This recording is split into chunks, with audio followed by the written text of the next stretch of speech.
Hello and welcome to the Story of Life podcast, episode 2. Now, if you listened to the first episode, that was, I guess at this point, it would have probably been 2 months ago.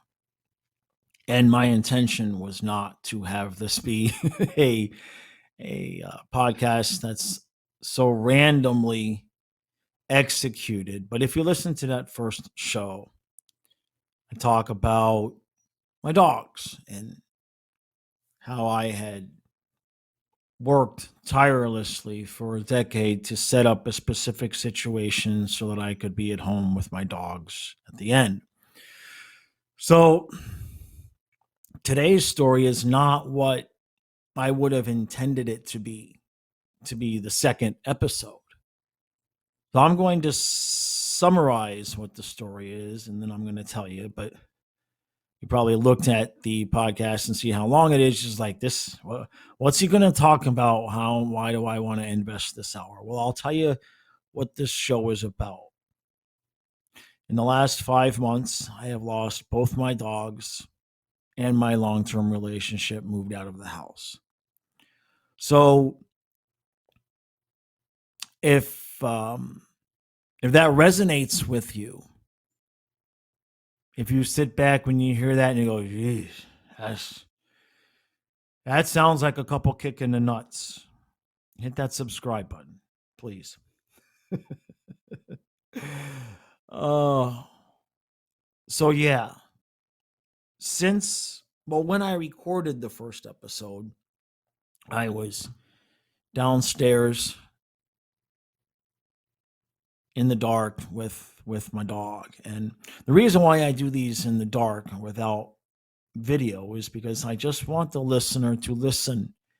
And any images that come into their head, I want it to be from their own life. I don't want them to see B-roll footage or my expressions or anything like that. That's not what this is about. This is sitting there with your eyes closed and just listening to what I'm saying and relating it to yourself. So when I did episode 1, I knew that my Saint Bernard Fluffy was slowing down. I guess I'll just tell the story. So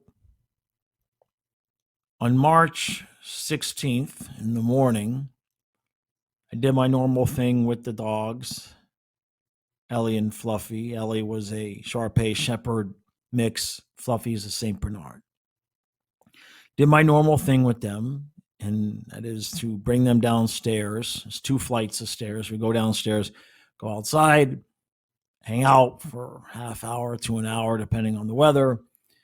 And then when it's time to go inside, I have to walk them around the property instead of just going up the stairs because they really had trouble walking stairs. So there's 3 acres. And so I would bring them through the house, out the front door, the side door.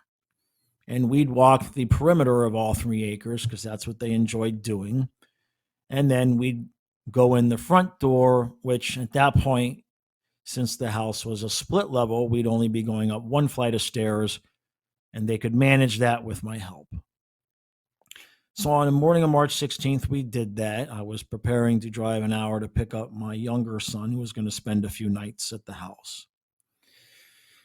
And as we were walking at the edge of the property where there's a road, a car drove by, and Ellie, she did what she always does when a car drove by, which is pretend to try to chase it.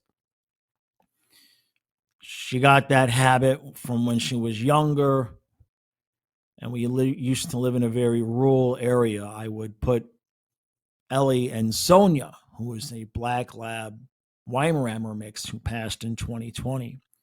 I would put Ellie and Sonia on their leashes, and I would put my roller skates on, and they would skate me around the neighborhood and the street.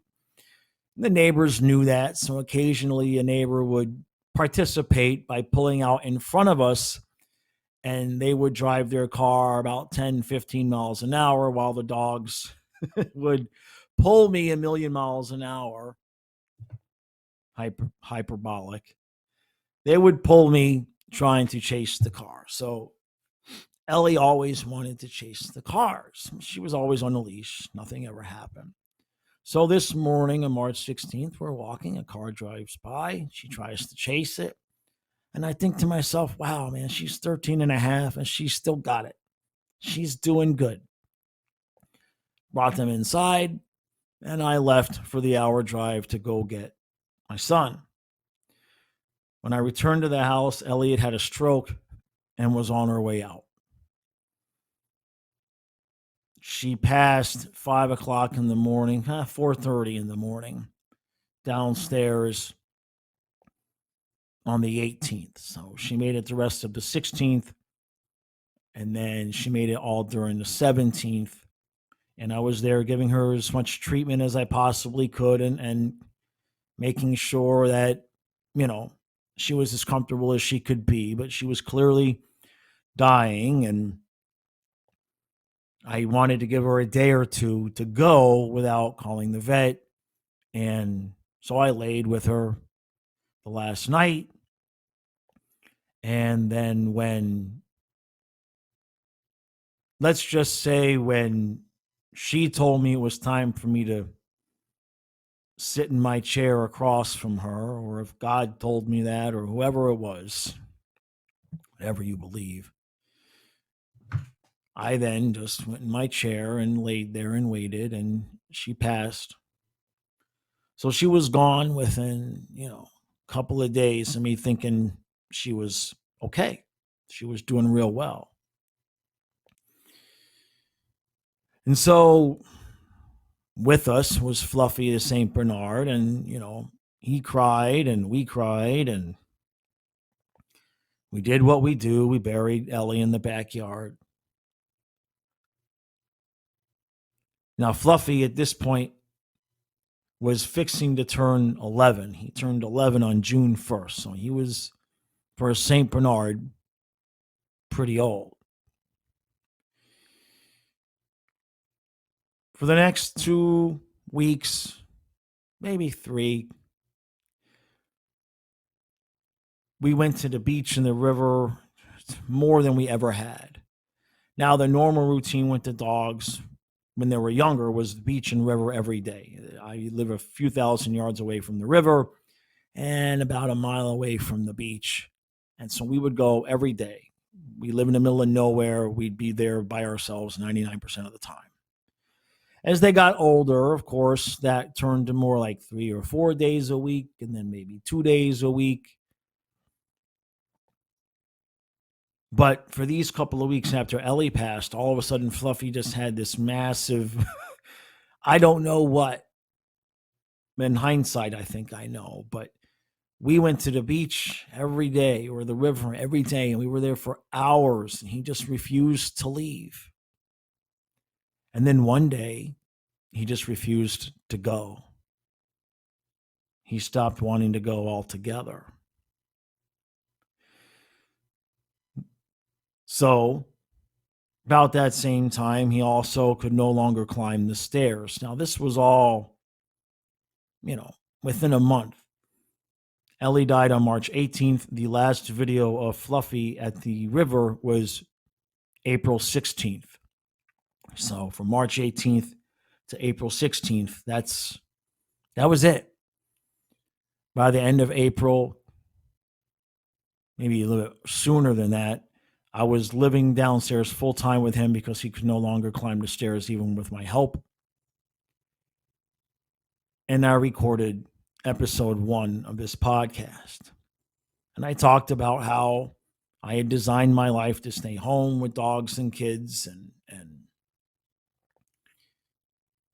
how I was ready, however long this was going to be, 2 months, 2 weeks, 2 years, however long I was going to be downstairs with him. I don't want to say living the dream. I was living what I had manifested, I guess. I very purposefully, My intent was always to design my life to where I could be home, working from home in a big house by the river to spend time with my dogs. The path I took to get there, one would never believe that I ended up getting what I wanted by taking the path that I took. It was the most illogical, discombobulated, unproductive. It was, I took the long road to get where I wanted, but there I was in my chair in my big home, spending time with my dogs at the end, a few thousand yards from the river. So in that episode, I talked about, here I am. Let's do this. And I guess what I didn't realize at the time was all those hours that Fluffy was spending at the beach and the river. There was a lot of times where he would just stand in the water and stare out. Now, normally he'd be active and grab a stick or even just, go lay on the beach and just look out. But this was different. He would get into the water and he would just stare out at the bay or at the river and just not move. Just staring. I wonder what he was thinking, but I think I know what he was thinking. He turned 1 on June 1st. Excuse me. He turned 11 on June 1st. And by about the second week of June, it became obvious to everybody else that he was dying. It took me a little bit longer. Make a long story short, because I don't want to get into the details and I don't want to start crying in the middle of this podcast. But let's just say I spent the last month of his life sleeping on the floor with him, cuddled up, begging him to go on his own. Now, he wasn't overtly suffering. He had a bad couple of days at the end, but it was a little bit circumstantial, Where we live, you can't just call the vet and they come that day or the next day. So the vet would need 3 or 4 days notice. So you're trying to time it. And he'd have a good day and then a bad day. And then right around the time where we really realized, okay, it's kind of, we should make this phone call. Everybody was on vacation for the 4th of July week. And so it got a little messy at the end, but he was still his happy self when he could just lay there comfortably. So, that's a decision that's very personal to every single one of us. And if you're a good pet owner, you know when it's time. Now, I've done it both ways. Now, if you listen to the first podcast, you'll hear me talk about how I believe that the spirit that was in Fluffy was in my first dog, flat-coated retriever named Beezer. Now, the day we found out that he had cancer, we put him down. And he was, interestingly enough, that I think that it was the same spirit in both animals.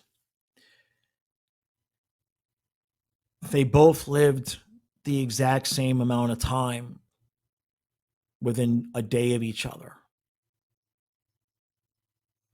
Both of them lived 11 years, 1 month, and I guess 10 days, whatever it was. I've already figured it out. The point is that they both lived the exact same amount of time within 24 hours. But when Beezer, the first dog, went, we found out he had cancer, boom. Vet came to the house that day. We did not want him to suffer. And the vet had told us, they can give us meds that might buy us 6 months, but it'll probably come back. He had lymphatic cancer. And we were just emphatic. No, no, no, no, no. We're not going to put him through that. And so I did it that way where, maybe I could have bought myself some more time with him.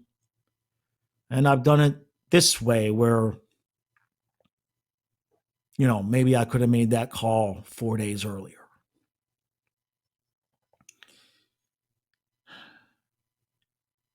I don't know which way is the right way. I guess whichever way you do it is the right way in that moment. And so while I was dealing with that, my relationship was also falling apart. Now, it had been a difficult relationship. I'm not going to get into every detail, but I'll just give you the basic structure, because we have all ended up in situations where we've gotten years down the road and we're like, geez, you don't even have to say, how did I get into this situation? Because you remember making the conscious choices that you made. So I met her, Karen. Karen was her name, still is her name. I met her not long after my ex-wife moved out of the house.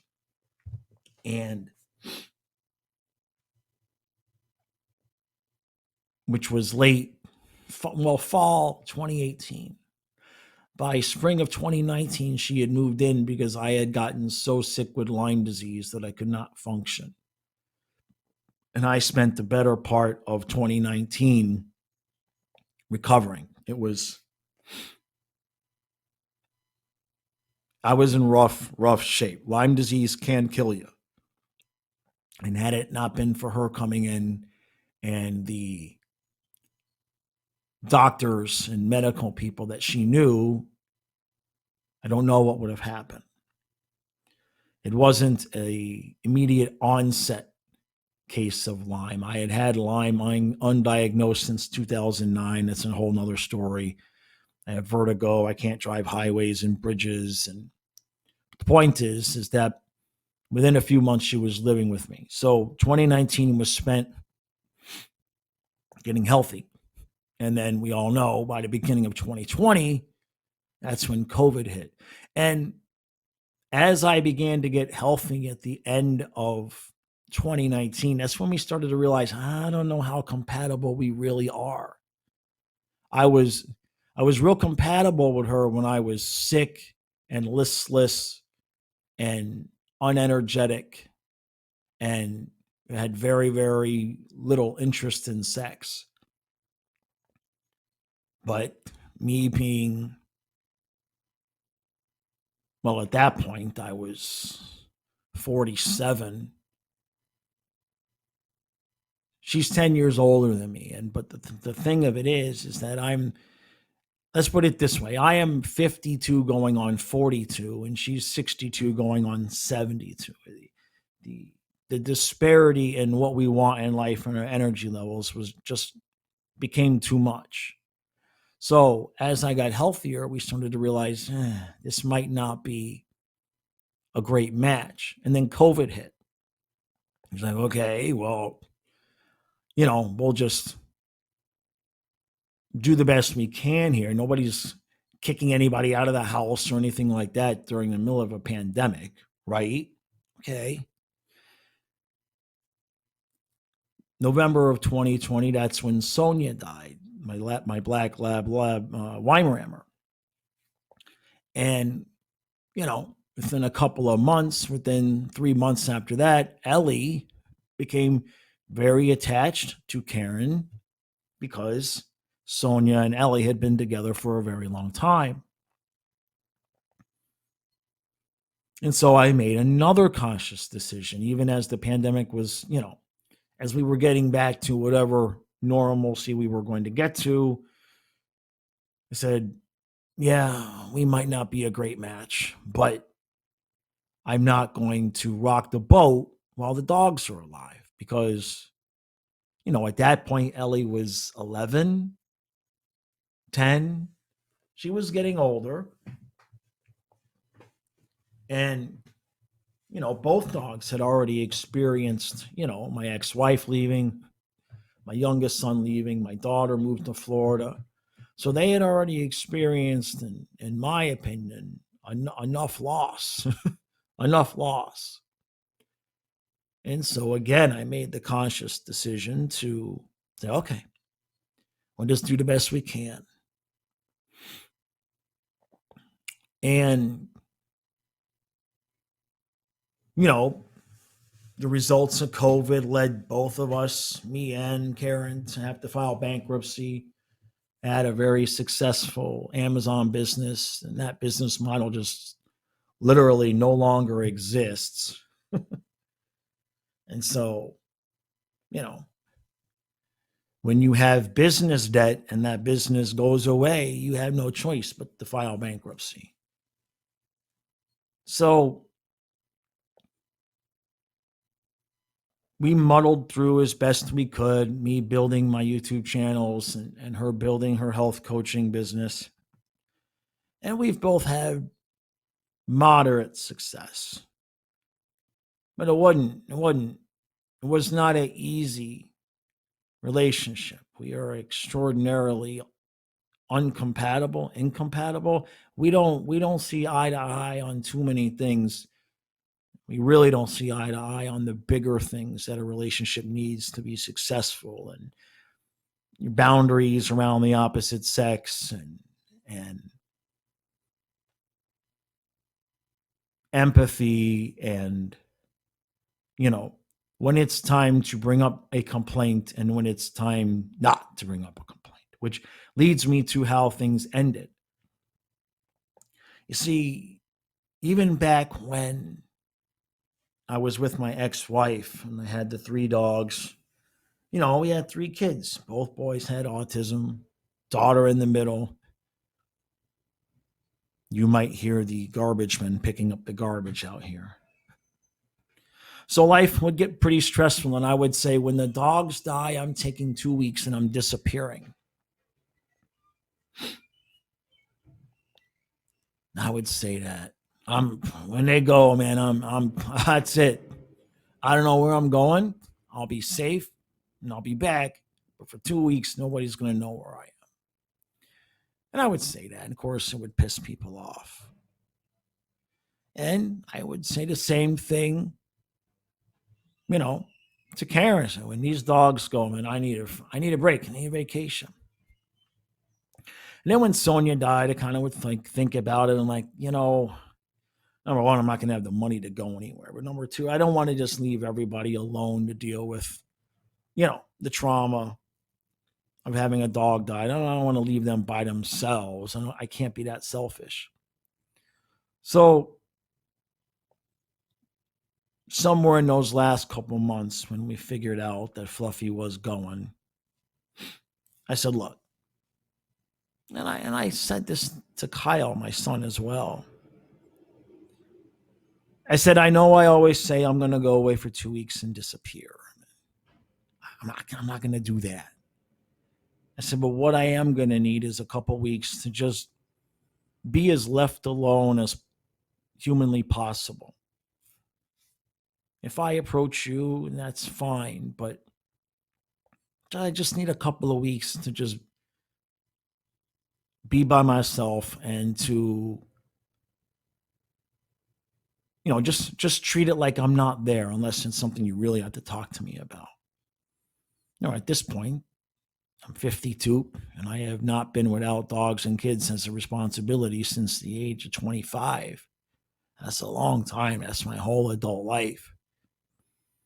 And so I had designed things purposefully that when Fluffy died, he'd be the last dog for now, and so that I could take a breath. So I just said, okay, I just going to need a couple weeks. And so Fluffy passed July 10th. A couple of days ago, on August 13th, the truck with the possessions from my girlfriend left the house. And at that point, she'd already been gone for 2 weeks. So what happened? Well, as is the case in a lot of relationships, Karen had checked out emotionally for the most part long before the end. And the the day that Fluffy died, my son and I did what we always do, is dig a hole. This was the first time my son had helped me dig the hole. I had to do it for all my other dogs, but my arms aren't what they were. And so Kyle had to help me. That's a big hole. That's a St. Bernard's a big dog. So we did that, and we put Fluffy in his final spot.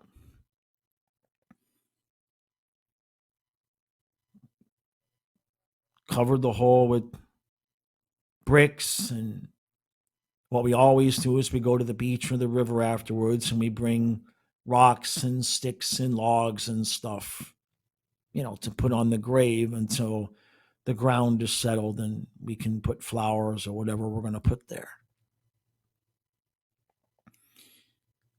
And so we went to the beach and we collected our stuff. And when we got out of the van, Kyle says, "Can we just do this one thing?" I said, "What?" He says, "Can we just watch Snow White tonight?"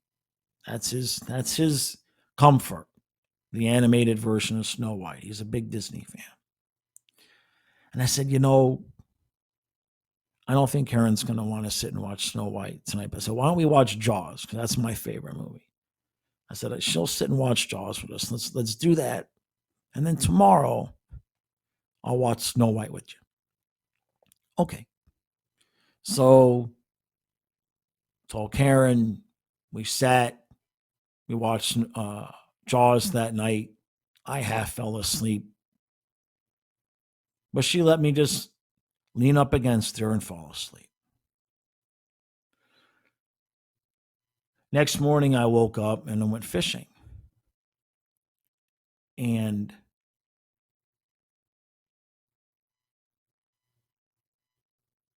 I had an experience while I was there meeting a dog that had always driven by the house. There's a Chesapeake Bay Retriever. And for the entire time that Fluffy was here in this home, the 9 years, that Chesapeake Bay Retriever, a couple times a week, would be driven by his owner down to the river. And he would be in the back of the pickup truck, and you could hear him from miles coming away, bark, bark, bark. And I have videos of Fluffy barking at him back and forth, and it was a whole routine. So here I am, the day after Fluffy passes, and I'm at the river. And here they come. Gunner. Gunner is the dog's name. And so I talked to his owner for a while, and it was a good experience. When I came home, Kyle was awake, and he said, Karen had a dream about Fluffy. She wants to talk to us about it. I said, okay, good. Let me take a shower because I got my own experience as well, and then we can talk about it.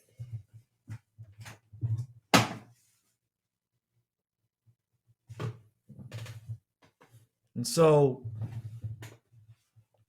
we sat that morning for about an hour, and I told her my story about Gunner.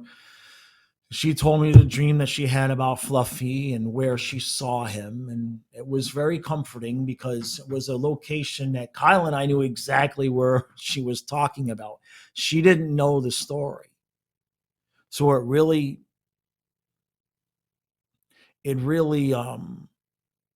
helped because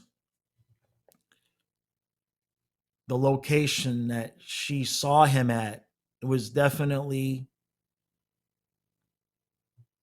a place where Fluffy was just saying, I'm good, I'm okay, I'm good.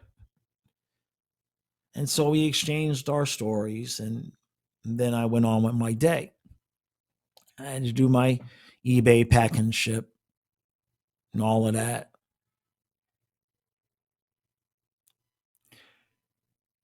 And I had decided about 2 o'clock that I'm going to go fishing again that evening. I'm going to go fishing that evening. And so I told Kyle, I said, look, if you want to watch Snow White, let's do it now because I'm going to go fishing. And that was the last moment of peace that I had since then. Because in Karen's mind, I had told her I was going to need 2 weeks of quiet. But now I was watching Snow White with Kyle. And that angered her. That really angered her. She felt hurt, like I was purposefully excluding her or ignoring her. Of course, she didn't know the story about how, Kyle had wanted to do it the night before, and I said no because I wanted to include her, but that never mattered. Context never mattered. And so I got to properly mourn for Fluffy for about a day. And then I spent the rest of the time dealing with my now ex-girlfriend's anger.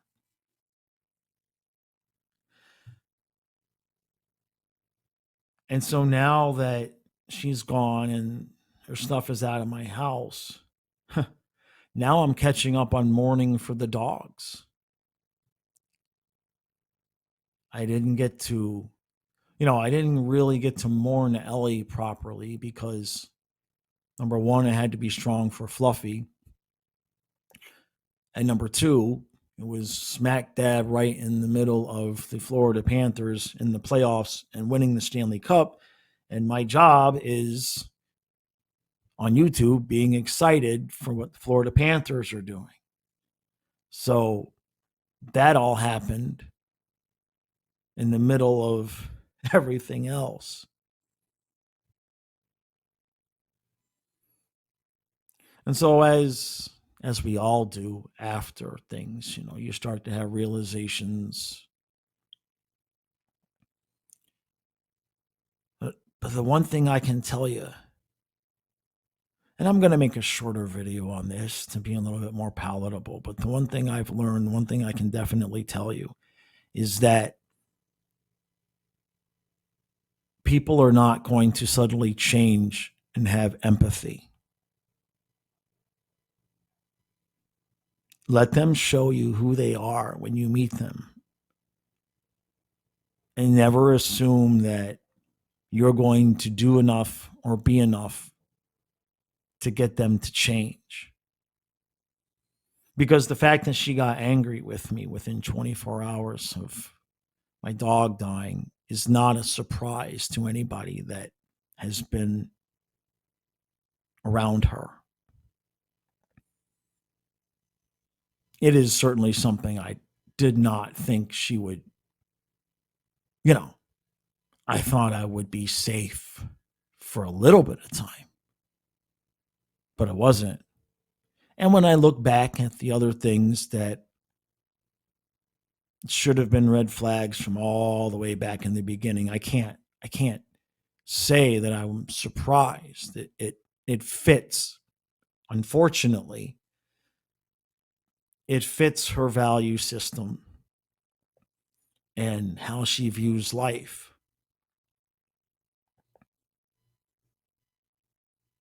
They're not going to change. They're going to show you who they are early on.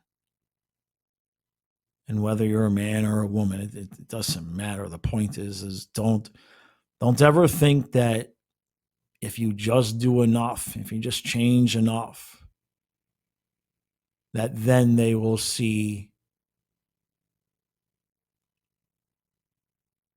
how some of the things that they do hurts other people. If you meet somebody as a full-grown adult and they don't have that recognition, or if the only response you get when they do recognize it is even more anger from them, run. run as fast as you can, because it's not going to change. And what it will lead to is you will do things that you would not normally do, and to try to get them to, man, don't you, how could you do this? Don't you understand this? No, they're living life from a completely different perspective. And you're never going to change that. And that's okay. Not everybody is meant to be with somebody. Some people are meant to be alone. So, I sit back now and I look around at my house, and every room in the house is just an absolute disaster, because I met her so soon after my ex-wife left, and my ex-wife took most of the stuff. I didn't care. And before I could really fill the house with anything that was my own, I met Karen, and it was circumstantial. When we met, I was going through my divorce. She was going through her divorce, and she had to leave her home. She had been in the same house for however long, 15 years, whatever it was. I'd have been 20. And she had to leave. She was, conditions of the divorce. So she was having to move anyway. And so as I got sick and she had to move, we just kind of rolled the dice, and it was like, well, why don't you just move in here with me and we'll see how it goes. And then I got sicker, and COVID hit, and the rest of the story. So it was a circumstantial situation from the beginning anyway. And sometimes life just brings you that, Sometimes you take a job. It's like, I'm just taking this job for now because I need money. You know what I mean? Don't mean you don't like the job, but in the beginning that it's got a shelf life. And so I look around, and every room is just, I turned 53 in a week from today. And there's areas in my home that are mine, but they're my work areas. My work areas, you look at and you say, that's me. Every other part of the house, it's just this dysfunctional combination of empty space and dog hair that hasn't been vacuumed up. You have 3 dogs, and you move furniture that hasn't been moved in 5 years. You'll be amazed what you find under that furniture. So there's a lot of work to be done. A lot of work to be done. And then, of course, you start watching all the YouTube videos. And what's interesting for me is that, being the age that I am, circumstances being what they've been, this first time I'm experiencing a breakup with the, I guess, benefit of being able to go online and on YouTube and watch things. And look, that's the kind of content I make here on this channel. I think you'll see things be a little bit more evened out. Like yesterday, I made a video about what women do, but the point of the video is that men do it too.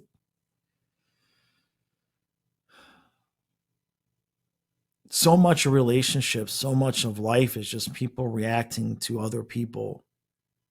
But then they get mad when you say, well, I only did that because of what you did, or I only said that because of what you said. And everybody can have a point there.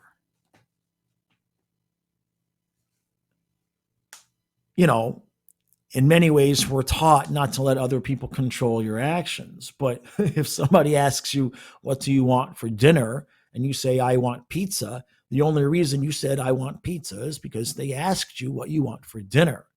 So to act as though other people have zero effect on the things that we say and do is foolishness.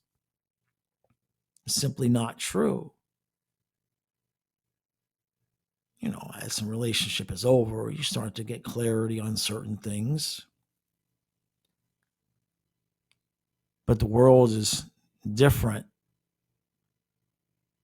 If you watch enough YouTube videos, you will understand or become convinced that every single person on the planet is an abusive narcissist, because the list of red flags is comprehensive. It's everything. You text too much. You didn't text enough. I mean, it's everything. Anything and everything. And it goes both ways. It's whether you're a man or a woman. It's the same thing. You can find content that's going to might not even validate what you are feeling. You might be wondering what you're feeling, and then you start watching some videos and you're like, yeah, that's me. But where I like to go to is the comment section, because the content is the content, and there's some good creators out there, no doubt. But the comment section, that's where it's real. That's where real life is. That's when you hear the stories of, this is what my person did. This is what happened to me. You hear some wild things out there. And so, yeah, for me, maybe I've been leaving the comment, I lost both my dogs in my relationship in less than 5 months. It's what it sounds like. Somebody texted me the other day, said, how you doing? I said, exactly how you would expect somebody who lost 2 dogs in a relationship in less than 5 months. My dad asked me. I called him for his birthday. He says, how you doing? I said, exactly how you would think I'd be doing. There's still moments that, it got so weird at the end with the dogs. Getting them upstairs was a struggle, getting them downstairs. So, there were certain things. So there'd be sometimes still now, I'm like brushing my teeth and I'm thinking about what I got to do. It's like, all right, I got to get the dogs downstairs. It's like, no, you don't, man. No, you don't.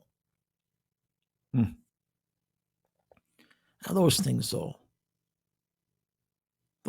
fade.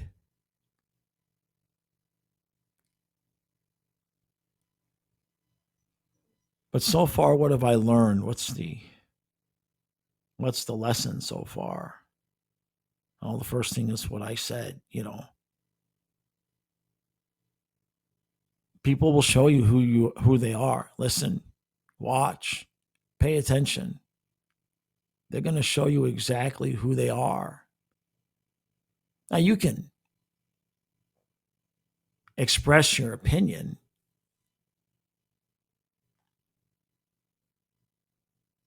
but if their reaction to your opinion being different than theirs is incredulousness, this might not be a match.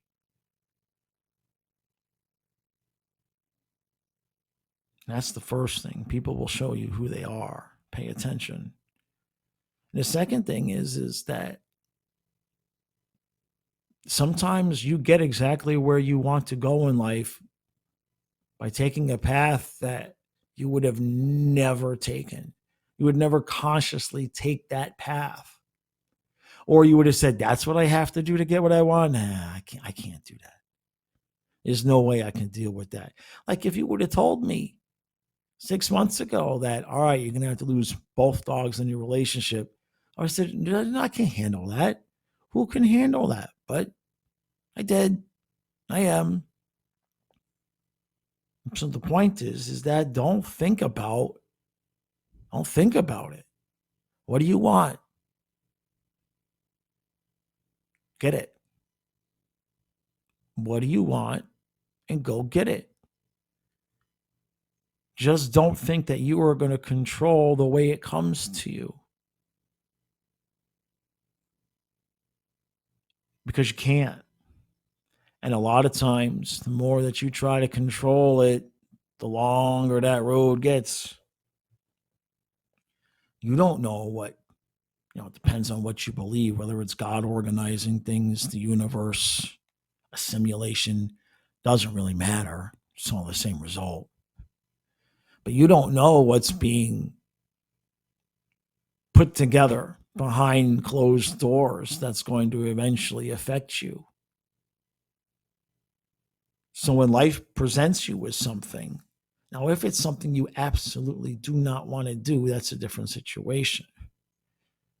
But when life presents you with an opportunity or a challenge, or you have to make a left turn or a right turn, the one reason that you don't want to let hold you back is fear or concern and worry about, well, if I do this, how is this going to get me where I want? If I take this job, how's that going to lead me to the money that I want? You'd be surprised. Take any situation in your own life right now that worked out in the end the way you wanted it to be. Was the journey what you would have chosen? Was the path to get that thing the way that you wanted it to take? The way that you wanted it to be? Would you have chosen that path in the beginning? Pick something that you had massive success in, or even just moderate success. And think about the road you had to take to get there. If somebody had told you at the start of the road that that was the road you were going to have to take, how many times would you have been like, never mind? The more you fight it, the worse it gets. That goes for where you're trying to get in your life, and it goes for relationships and compatibility. It's either there or it's not. People, not me specifically, not us specifically, but relationships in general, people will say, well, go to counseling, go to. Now, if you have really big issues that you're singularly needing to work through, that, counseling can help. But in the context of a relationship, you can salvage things, but most of the time, how you communicate is how you communicate.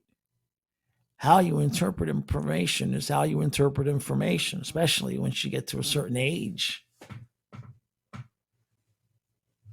And many times, the only thing that's going to change a person is they have to. They got no choice.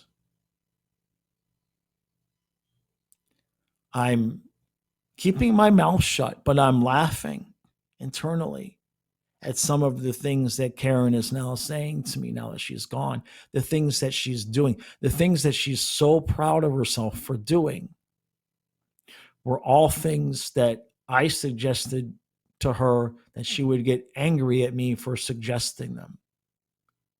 And she's doing them all now, and she's very happy.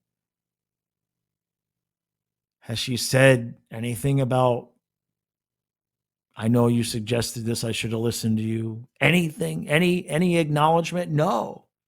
In fact, it's quite the opposite. She's acting as though these ideas are just coming out of thin air.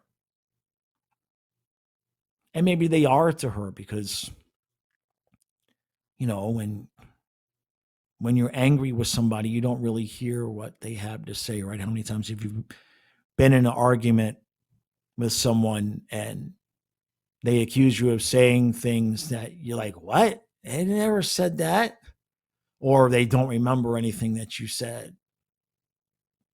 So maybe that's what it is. But the point is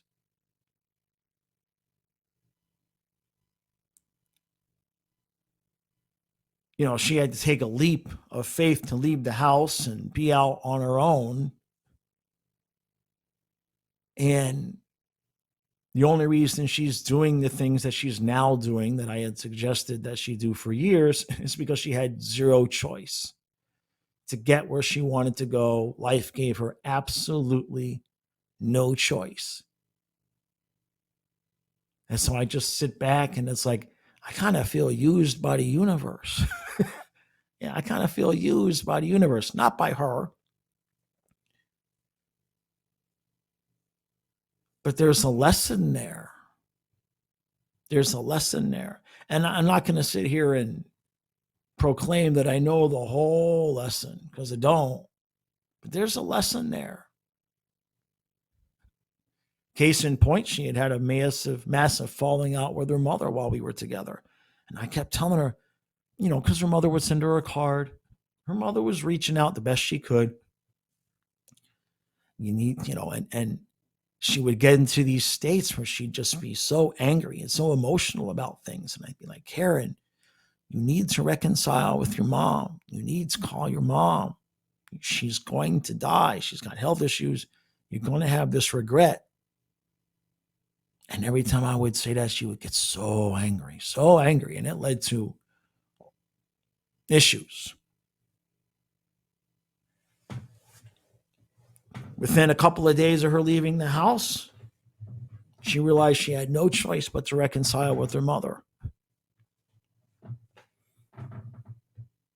And her mother said exactly what I said she would say, which is, I was waiting for you. I'm fine. I still love you. And so there's a part of me that looks at that and I'm like, there's all manner of different emotions going through my head that way. I wonder what would have happened to the relationship had she reconciled with her mom while we were still together. I wonder if she even remembers the countless times that she was angry at me for suggesting she should reconcile with her mother. I wonder if she would get angry at me now for saying, I told you should reconcile with your mother.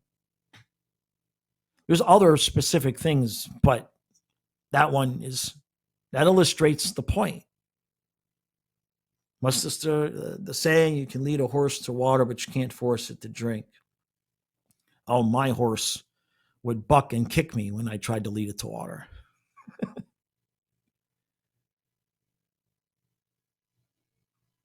But if we went to counseling, maybe a counselor would have said, well, it's the way you're saying it, Eric.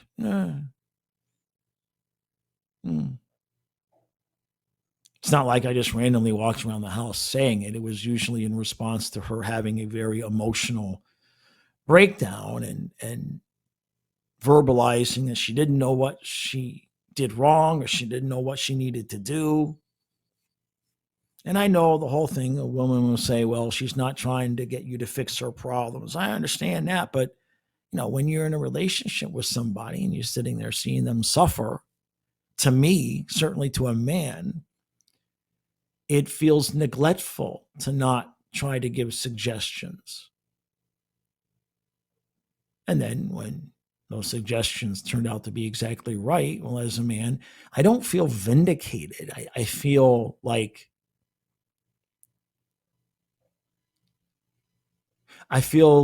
how much of my time was I wasting trying to help this person who, when they finally do something like that and it fixes a large hole in their heart, is not even willing to acknowledge that you were right. I should have reconciled with my mother long ago. You don't even get that. In fact, it's the opposite. They rub it in your face like it was somehow your fault that they didn't do it. The human mind is a dangerous place. And so I just read the texts and laugh. I don't respond. We still had to communicate for things because there were things at her, here at the house. I did all the packing because I didn't want her here. So I had to pack up the whole house. There's business considerations that she still needs to ask me questions about. So we still have to remain functionally viable. There's tax issues. So I can't just say screw you and leave me alone. It's not that cut and dry.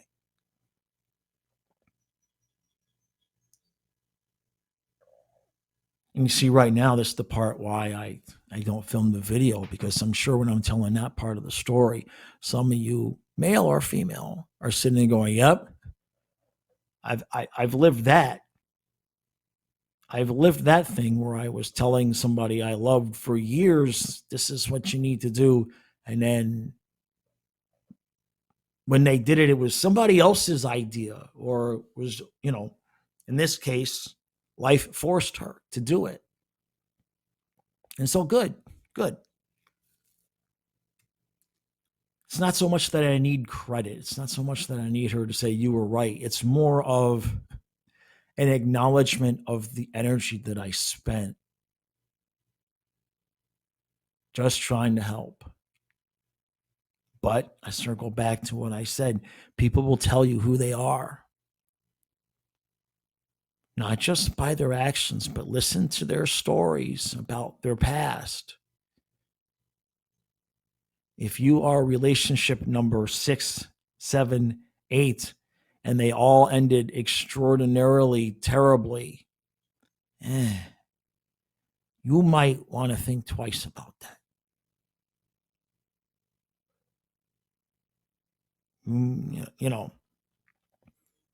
When they tell you people really, really love me in the beginning, but then once they get to know the real me, suddenly things change. When they tell you that, believe them.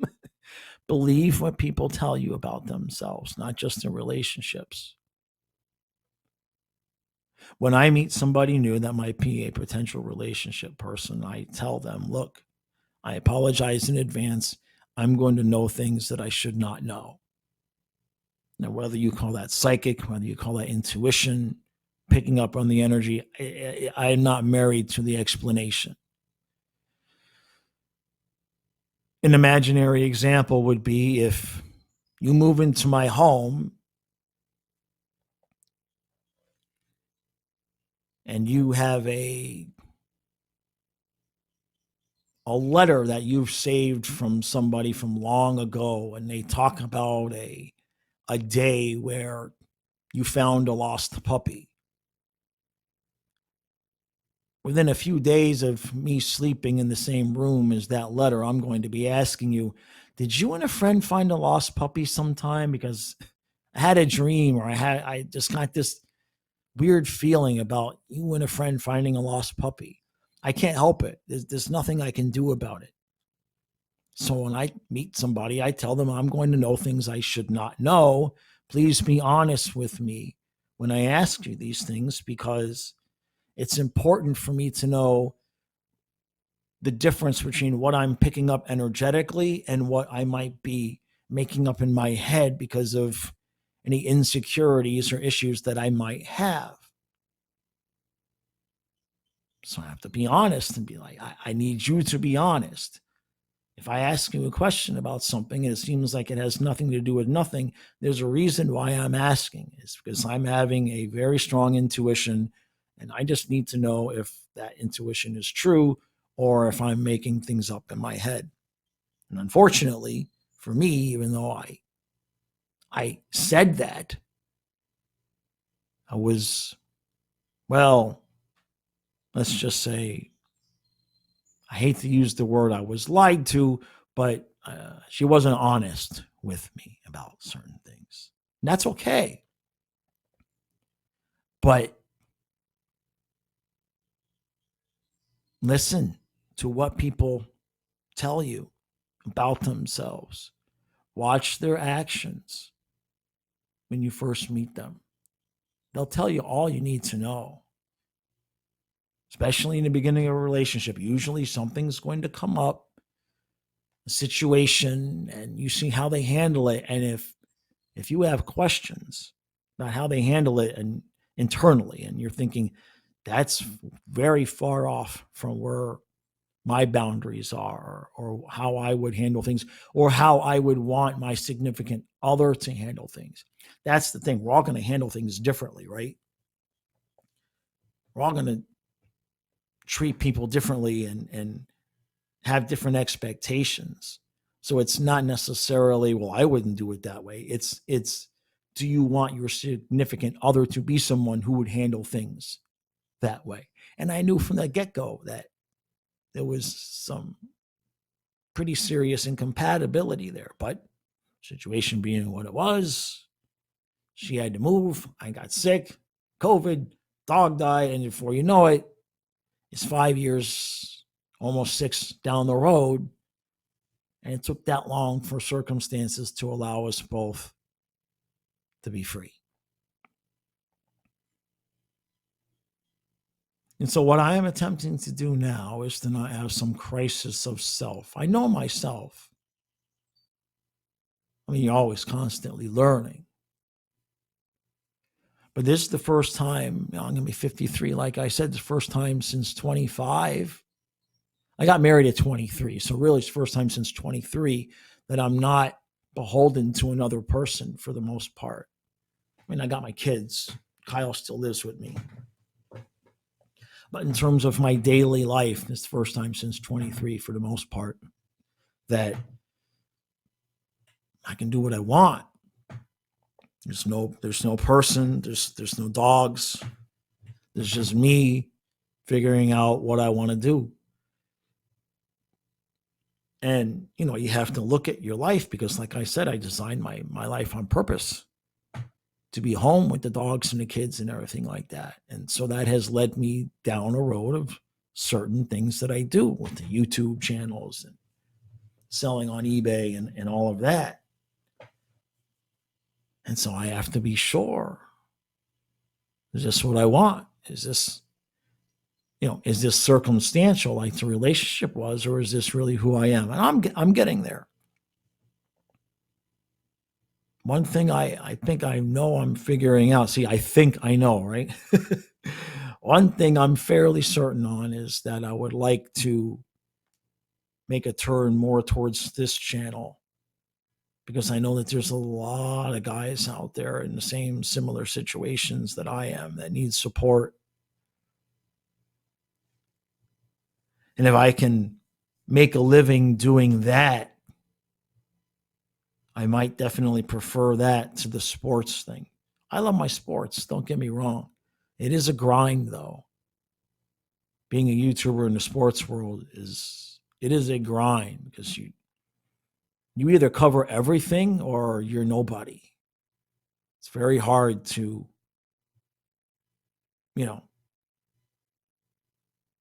it's a hard line to balance. And so that's it. That's it.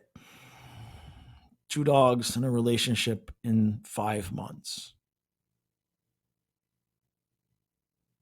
I'll share what I learn and figure out as I figure it out and learn it.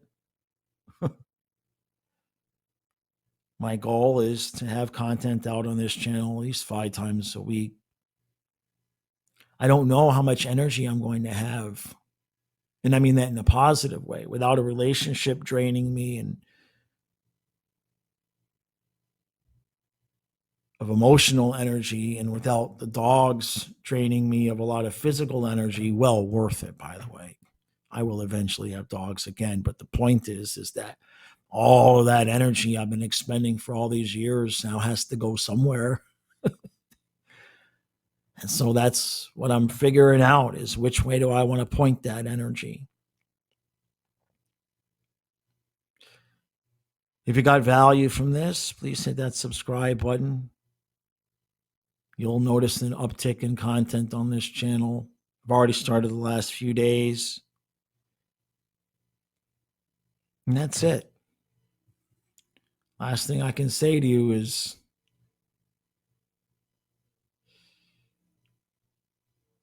no matter what, no matter who you're going to be, no matter who you're going to be with, no matter what the situation is, and appreciate the small moments, because that's all it is.